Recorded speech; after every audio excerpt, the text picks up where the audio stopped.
Hello everyone, welcome back.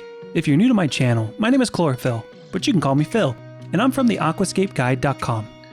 In this video, we wanted to give you a little update on our nano tank, and take you along for the process of adding more moss to our Fzone NanoClear, and how we got from this sad looking thing to a lush tank with Marimo and weeping moss. Unfortunately, during the cycling process, our ammonia got too high, and our boost and anubis melted. Lame. So I wanted to add some Marimo moss to give it more of a terrestrial look. We love how full it's looking now. So sit back, relax, and enjoy the process.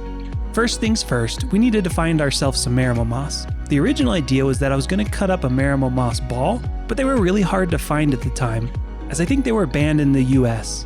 But I was able to find a reseller on eBay that had Marimo moss pieces for sale, which was perfect because that's exactly what we needed anyways. Shout out to Cavalli Sales Shop for the great looking moss. I'll put a link in the description below. So I grabbed a bag of 20 pieces thinking that we were going to have enough, and you'll see how that worked out. But it arrived and was looking happy and healthy just like we like it. Yay! Let's first start out by unplugging the filter and draining the tank.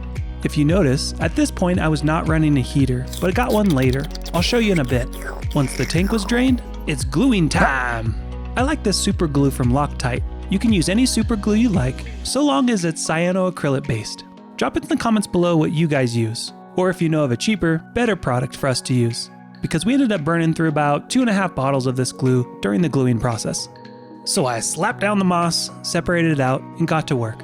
How I like to do this is I grab a piece of moss with my long Tropica tweezers, add a small amount of glue, and then push it down on the rock. Pretty easy. These Tropica tweezers really make it easy for me to get into those hard to reach places. We'll put a link in the description below.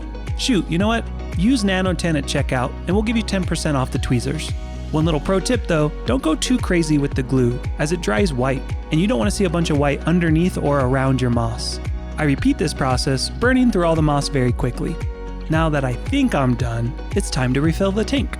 Oops, it's kind of hard to fill the tank pushed up against the wall. Let me pull it out. Okay, fill it up again and push it back.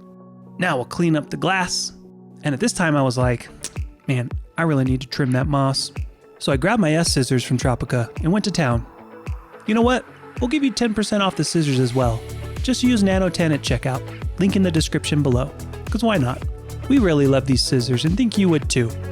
After a bit of trimming, I like to suck up all the floaties with the water change and then a little bit of netting. Whoa, lost a kid there. Let me glue them back down. Okay, back to cleaning up. Make it easy on yourself and suck out all the moss pieces with your siphon. And you can net out any other little pieces that are left behind. After it's all said and done, I was super happy with the progress, but I was like, I'm definitely gonna need more moss.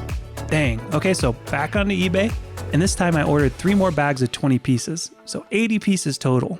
Several days later. And it finally arrived. So back to planting, same thing, unplug the filter.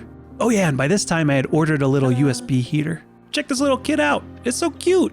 I like how discreet it is, so I can hide it in the background easily. Okay, so drain the tank, and we start gluing again. And for some reason, I thought it was a good idea to drain the water that was in the moss into the tank. Well, bro, the moss was full of brown water. Definitely not a good idea, but we'll recover. What I was trying to do was remove the water from the moss, so it wasn't super wet before adding the glue. Next time, I'm just gonna drain the moss into my water change bucket. You live and you learn, people.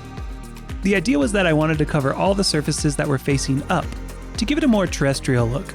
And this time I had all the moss a scaper could ever dream of. In the famous words of the Kool-Aid man, oh yeah!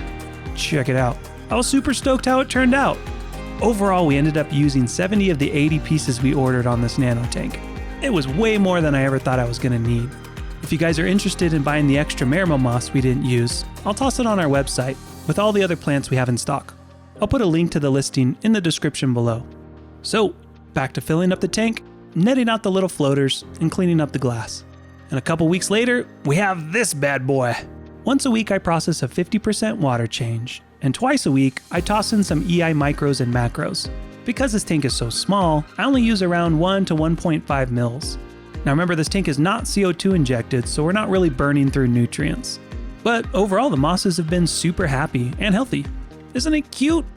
I think the next step I want to do is add some Caridina shrimp. We'll make a little video on adding them to the tank when we do. Until then, check out our Tropica shop on our website. We have tons of plants, fertilizers, soil, tools, tweezers, scissors, even some swag. And if there's anything that we don't have, reach out and we'll custom order it for you. Okay, that's it for this one. We're gonna go look at some Caridina shrimp on flipaquatics.com. Later, scapers.